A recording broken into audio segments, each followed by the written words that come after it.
तो आज के आपके करंट अफेयर्स 28 सितंबर 2022 के सबसे पहला जो करंट अफेयर है वो है नॉन टैक्स रेवेन्यू के बारे।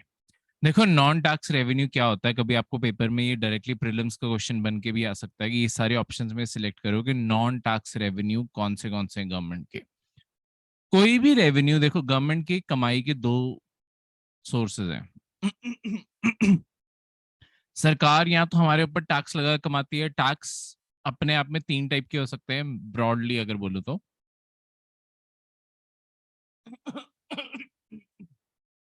सॉरी। ठीक है, सबसे इंपॉर्टेंट तीन टैक्सेस बता रहा हूँ। खैर पहले चलो दो टाइप बताता हूँ, फिर आगे तीन कर देता हूँ। दो टाइप आपके, डायरेक्ट टैक्स और आपका इनडायरेक्ट टैक्स। डायरेक्ट टैक्स का मतलब है जो डायरेक्टली लोग अपनी इनकम में से पे करते हैं, तो ये एट सोर्स ही चार्ज हो जाता है, जहां पे इनकम जनरेट होती है वहीं पे। जैसे कि आपका इनकम टैक्स हो गया, ठीक है, कंपनीज आपका कॉरपोरेट टैक्स भर रही हैं, वो सब कुछ डायरेक्ट टैक्स के तरीके हो गए। इनडायरेक्ट टैक्सेस हो गए जो बेसिकली जहां पे जो चीज बन रही है ये टैक्स वहां पे नहीं लगता, जहां पे चीज जाके बिक रही है ये वहां पे जाके लगता है। जैसे कि आपका GST, goods and service tax हो गया। तो जो कंपनी बना रही है उसे इस टैक्स को देने की लाइबिलिटी नहीं होती। आप और मैं जब जाके हम प्रोडक्ट खरीदते हैं, लेट्स सपोज एक बिस्किट का पैकेट है, बिस्किट के पैकेट के पीछे लिखा होता है इंक्लूसिव ऑफ ऑल टैक्सेस। तो वो कंपनी बस क्या कर रही है, आपसे या मुझसे एज अ कंज्यूमर हमसे चार्ज करके वो कलेक्ट करके सरकार को पे कर देते हैं। तो ये सरकार का टैक्स रेवेन्यू है, कितना टैक्स की कमाई है।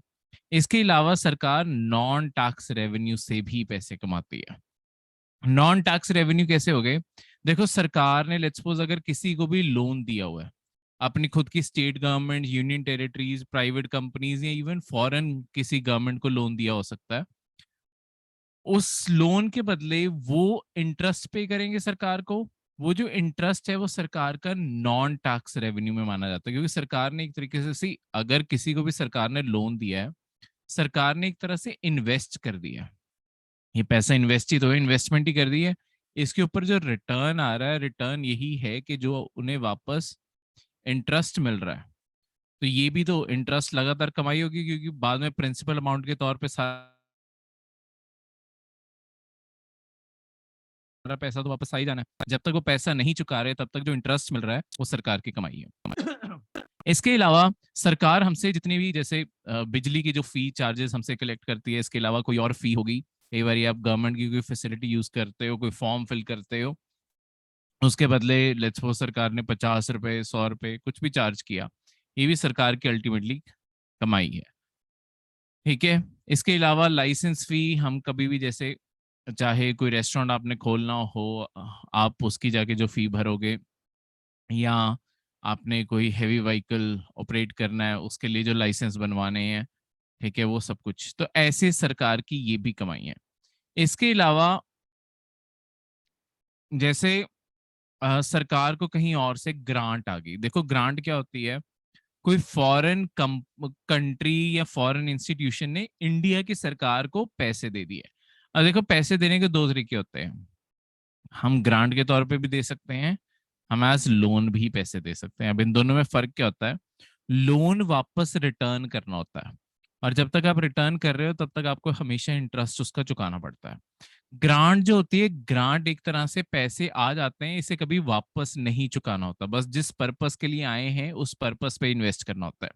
जैसे अगर वर्ल्ड बैंक ने गवर्नमेंट ऑफ इंडिया को ग्रांट दे दी है कि ये पैसा गरीबों के घर बनाने पे लगाओ, तो वो पैसा गरीबों के घर बनाने पे ही लगेगा और कहीं नहीं लग सकता। लोन आप किसी भी चीज के लिए ऑप्ट कर सकते हो, ठीक है, क्योंकि लोन आपने चाहे अगर किसी पर्पस के लिए लिया है या बिना किसी पर्पस के लिए है, वो आपकी अपनी खुद की मर्जी है। ठीक है, इस तरीके से। सेकंड करंट अफेयर है आभा के बारे, आयुष्मान भारत हेल्थ अकाउंट के बारे। आभा यानी कि आयुष्मान भारत हेल्थ, जैसे आपका आधार नंबर है वैसे ही एक हेल्थ अकाउंट, हेल्थ आईडी बनाई जा रही है, ठीक है, इंडिया के अंदर सारे लोगों की इस हेल्थ आईडी में क्या होगा कि देखो आपको अभी जितनी भी अपनी रिपोर्ट्स या कुछ भी कैरी करना पड़ता है, जब भी आपने जांच करवाई, टेस्ट करवाया, क्या लास्ट टाइम दवाइयां लिखी गई थी, सब कुछ, इसके बाद आपको ये सारी रिपोर्ट्स, ये सब कुछ कैरी करने की जरूरत नहीं पड़ेगी। ये सब कुछ ऑलरेडी आपका पोर्टल पे ही अपलोडेड होगा। तो आपको बस डॉक्टर्स को या हॉस्पिटल्स को जाके अपनी हेल्थ आईडी बतानी होगी। डॉक्टर्स आपकी कोई भी इंफॉर्मेशन को एक्सेस करना चाहें, उसके बाद ओटीपी के थ्रू ये वेरीफाई होगा, और फिर वो आपकी कोई भी इंफॉर्मेशन को देख सकते हैं कि हाँ इस पेशेंट का ये इशू है, ये इशू है, और पहले क्या क्या मेडिसिन रिकमेंड की गई हैं। तो एक प्रॉपर ट्रीटमेंट, चाहे पर्सन किसी भी शहर में मूव कर जाए, ठीक है, उसे हर जगह अपने साथ पेपर कैरी करने की जरूरत नहीं है, कहीं पे भी उसे प्रॉब्लम आ जाए तो कुछ भी इश्यू नहीं है अपने आप में, बस एक हेल्थ आईडी के साथ सब कुछ कनेक्ट कर दिया जाएगा। अभी क्या है, सरकार ने इसे लागू तो कर दिया है, पर इसमें ज्यादा रजिस्ट्रेशन नहीं हो रही हैं। ठीक है, अभी तक इसमें कोई ज्यादा रजिस्ट्रेशन नहीं हुई हैं, अभी तक सिर्फ 24 करोड़ लोगों ने ही इस पोर्टल के अंदर रजिस्टर किया है सरकार के। उसका मेन लोगों को जो कंसर्न है ना, वो है डेटा प्राइवेसी के ऊपर। देखो, हेल्थ एक ऐसी चीज है, लोग अक्सर अपनी, अगर किसी को कोई सीरियस बीमारी हो, लोग कई बार नहीं पसंद करते सबको बताना कि मुझे क्या प्रॉब्लम है। तो यही कंसर्न अभी लेटेस्ट आपके यही पॉइंट आउट किए गए हैं, आज जो करंट अफेयर था, कि आपके हेल्थ रिकॉर्ड्स लोग शायद इसलिए भी नहीं रजिस्टर कर रहे हो, ताकि उन्हें ये डर ना हो कि लेट्स सपोज कल अगर ये डेटा हैक हो जाता है, तो कहीं उनकी जो पर्सनल सेंसिटिव इंफॉर्मेशन है वो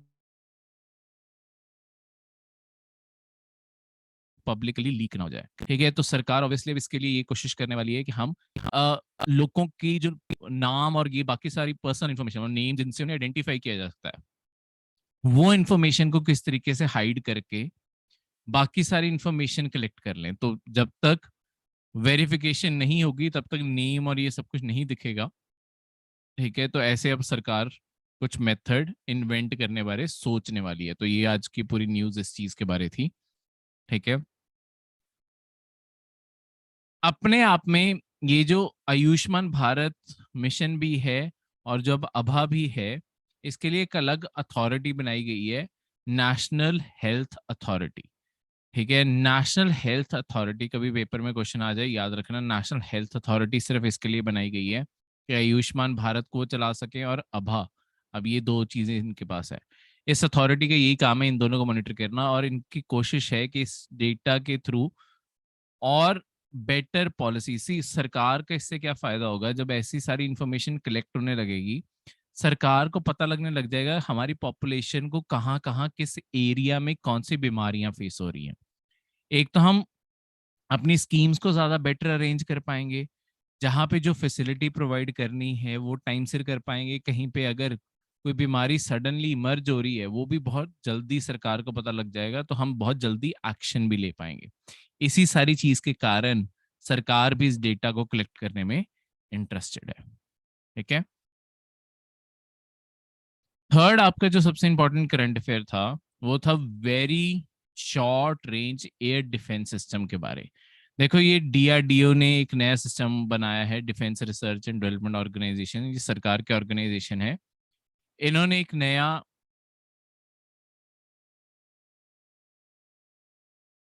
सिस्टम बनाया है, जो को अगर मुझे किसी भी शहर को बचाना है, ऐसा भी हो सकता है कि बहुत ही पास से कोई हमारे यहाँ पे शहरों के ऊपर कोई ना कोई मिसाइल, कोई ना कोई मोटार, कुछ ना कुछ लॉन्च किया जाए। उसके लिए क्या चाहिए होता है, देखो आपको अगर अपने शहरों को बचाना है ना, आपको हमेशा मल्टी लेवल सिक्योरिटी चाहिए होती है। अगर ये आपका लेट्स सपोज कोई शहर है, ठीक है, एक है जो बस इसके आसपास छोटा सा बबल, ताकि लो एल्टीट्यूड कोई भी मिसाइल छोड़ी जाए उससे ये प्रिवेंट कर सकते, तो उसके लिए very short range air defence system चाहिए। फिर एक बड़ा बबल होता है जो बड़ी दूर से आने वाले मिसाइल्स को टाइम पे डिटेक्ट करके उसके ऊपर फायर कर सके। ठीक है, ये कवरेज एरिया है। और एक फिर तीसरी लेयर होती है जो काफी दूर तक। तो ये जो थर्ड बबल है, इस टाइम हम सारे बबल्स के ऊपर काम कर रहे हैं। ठीक है, आकाश, अश्वनी, और आपका अभी वेरी शॉर्ट रेंज, ये आपके अलग अलग सिस्टम्स हैं जो अल्टीमेटली हमारे इसी चीज के काम आएंगे कि लो एल्टीट्यूड, ये मतलब ये लास्ट वाला सिस्टम इसी चीज के इंपॉर्टेंस के लिए कि कोई अगर बहुत ही पास से लेट्स सपोज कोई टेररिस्ट अटैक है, वो तो पास से भी अटैक किया जा सकता है, वो इन दोनों सिस्टम के नीचे नीचे से निकल जाएगा नहीं तो। इस कारण ये जो वेरी शॉर्ट सिस्टम है ये इस चीज के लिए इंपॉर्टेंट है कि अगर कोई बहुत ही लो एल्टीट्यूड थ्रेट है उसे एलिमिनेट कर सके। इसके अलावा अगर इंडिया के कोई बड़े शहर के ऊपर कोई फाइटर एयरक्राफ्ट बहुत ही लो एल्टीट्यूड पे उड़ के आते हैं यहाँ बॉम्ब गिराने के लिए, ये उन्हें भी डिटेक्ट कर सके और उन्हें टाइम से उड़ा सके। तो ये सारी चीजें हमारे लिए बनानी बहुत जरूरी हैं, और इसी कारण आपका ये very short range air defence system develop किया जा रहा है। ठीक है, तो इसमें reaction control system, integrated avionics किया गया है, रिएक्शन होगी वो बिल्कुल उसे ट्रैक कर सके और जहां हिट करना है वैसे वो हिट कर सके। ठीक है, तो इस तरीके से ये सारा का सारा सिस्टम डिजाइन किया गया। तो ये थे आपके आज के करंट अफेयर्स, 3 छोटे छोटे से। कोई भी डाउट हो तो पूछना।